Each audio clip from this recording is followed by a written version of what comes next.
The man I was seeing was in a very confidential section of 90 Church Street that nobody got in there but the sort of invited or so.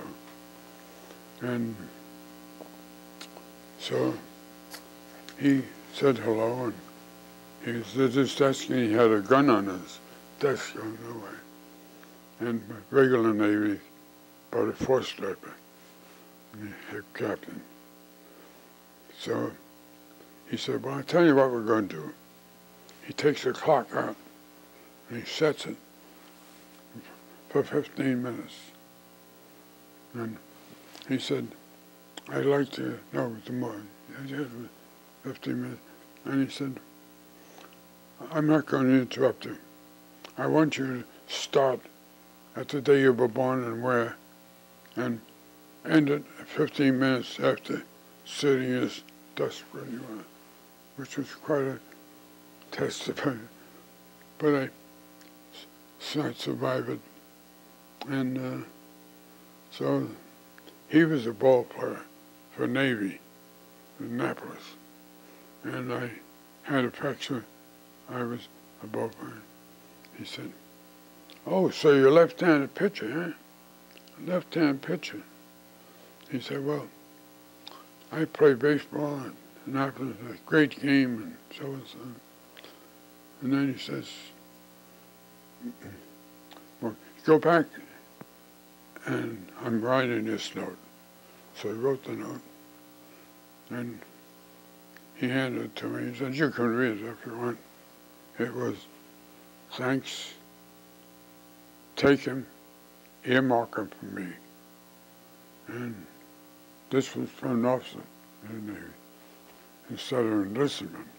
I enlisted in Navy, and the line and the appointment I had was to go in as an officer, which I did, and then was assigned to the Eastern Sea Frontier. I got orders to report to SINCPAC as Commander-in-Chief of Pacific Fleet, and I got my orders, and so I had to go to Hawaii and report in there. Oddly enough, by this time, they had dropped the atom bomb. And I thought that things were that pretty quickly, but I got orders for within SINCPAC to report to a certain station in Guam. And oddly enough, I got to know one of the men in the office of SINCPAC, and he saw that I got the orders, and he said, you got a break here because Nimitz's plane is flying out to Guam, down to Guam, and has no passengers, so you can go. So here I step aboard a magnificent plane, New York Times hanging up there, which I hadn't seen in a month, and went out. I went to Guam, and there I met up with a senior officer I knew in New York on the East Coast, and he was out there. And he said that the atom bomb had gone off, and another one 3 days later, I guess it was, at can't think of the name of the town down there in Japan. But anyway, the group I was with was going to go flown up to Okinawa, and we'd be part of land-sea operation, which was, if it had to be, was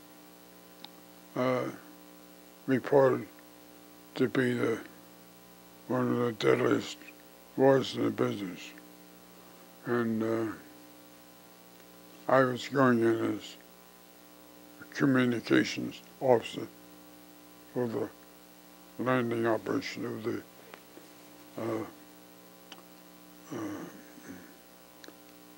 the coast.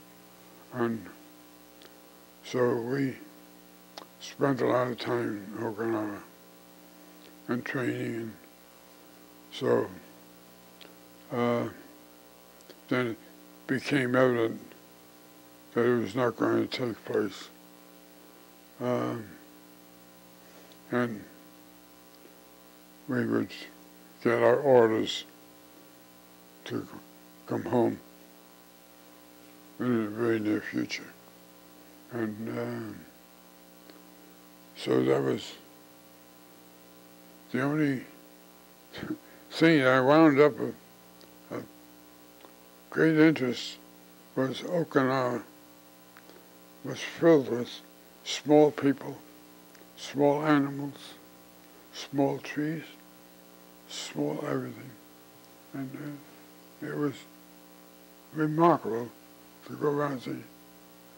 Everything was small on the whole island. And oddly enough, I recently read in New York Times, I think it was, that Okinawa had the oldest living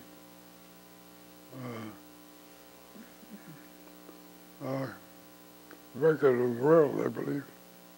And but they were all small, but I got a great kick out of that.